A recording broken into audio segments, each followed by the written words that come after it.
So today was preview day here at Andrews University, and what normally happens on preview day is that we have high school students that come from across the country and they hang out with us for a couple days. They take in our food, they share our experiences, and they see if they really want to be a part of Andrews' life. Now in my class, Introduction to Communication, we had 3 students. What normally happens on preview day is the students come in and they watch the teacher lecture or teach the class the way that they normally do. And in most cases, the student isn't really involved in what's going on. I don't really like that idea. I'm really interactive and engaging style of teaching is what I use. So what I did is I took my class, I divided them up into 4 groups, and I said, okay, every group you have 10 minutes to really give these students part of the Andrews experience, but more importantly, part of the experience that we have in our class. Now throughout the semester, I'm big on gameplay. We play a lot of games, we do a lot of activities, we have a lot of discussions in my class. And I know a lot of teachers aren't big on that. They're on the traditional lecture format. But I found for the course material and communication that gameplay and activities and discussion work. They work really well, and it really helps the students retain the information. So we played 4 games, we had 4 activities. The first one was blindfolded twister. It was hilarious, and I actually played along. Take a look. So the first move is left hand blue. Left hand blue. Alright, so slowly bend down. Step forward. Right hand green. Okay, just put your hand where you're at. Put your hand, No, put your hand where you're at. Put your right hand by your left. Yeah.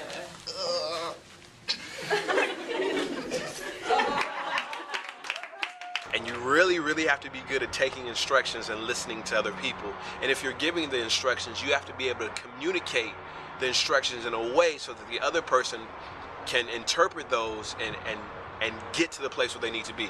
So it's really a good exercise at group dynamics and leadership and listening.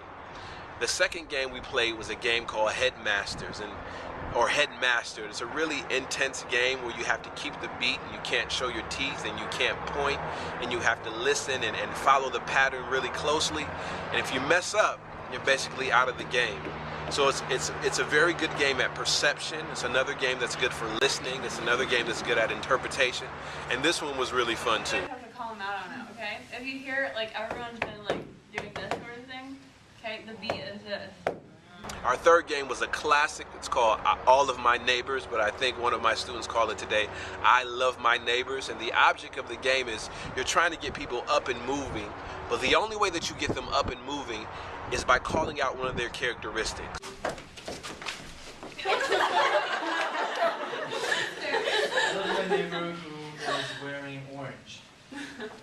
Singled you out.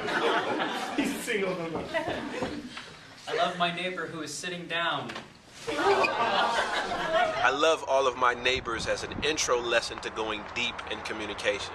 There are things about each other that we know that are easy to know. I know the color of your hair, I know what shirt you have on, I know the type of pants that you're wearing.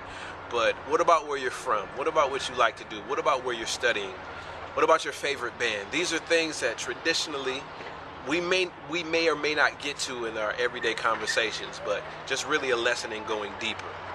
Now our final game that we played was a classic game of charades. You can't talk, it's an exercise in nonverbal communication. And I think today we were doing movies, so the students had to act out scenes from movies and get the other class members to take a guess. And this one was pretty fun too. Lord of the Rings. Aladdin.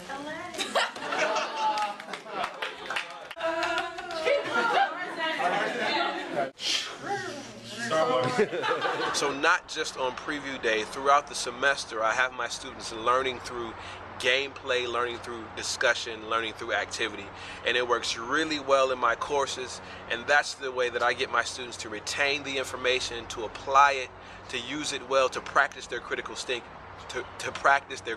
thinking, and that's how we take our classes to the next level.